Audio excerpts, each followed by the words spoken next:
CNN presents Science and Technology Week with science correspondent Charles Crawford. While another group of researchers is studying how sediment and other factors affect living corals that create reefs.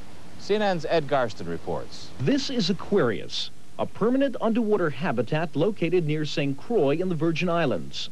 A team of scientists led by James Porter of the University of Georgia recently spent 2 weeks in Aquarius, learning about coral reefs and themselves.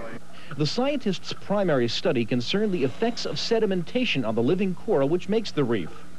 Their data may lead to guidelines which will help construction projects avoid storing up more sediment than the coral can handle. First, varying amounts of sediment were deposited on the corals. The changes in the coral's breathing rate were then measured by a respirometer, a device invented by Dr. Porter to help scientists determine how much sediment corals can stand and for how long.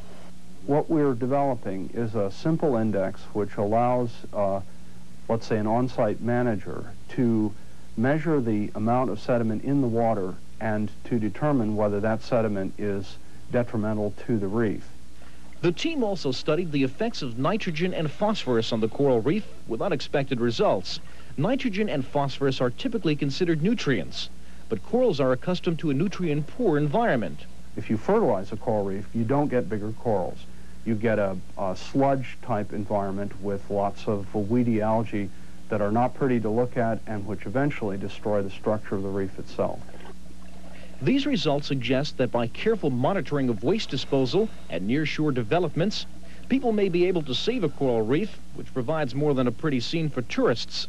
By creating a living, self-repairing rampart, the living corals on a reef protect the shoreline from erosion that would otherwise take place. The 24-hour-a-day nature of the Aquarius mission provided the scientists with additional opportunities to study the corals at night when they feed. An analysis of stomach contents helped determine how much plankton a coral must consume during the night to survive. The researchers also examined the neurobiology of the corals to learn how they know when to emerge from their limestone skeleton for feeding. The team discovered that the corals do not contain rhodopsin, a chemical previously thought to be necessary for all animals which sense light. With each new discovery, the scientists began to feel that the coral reef had even more to teach.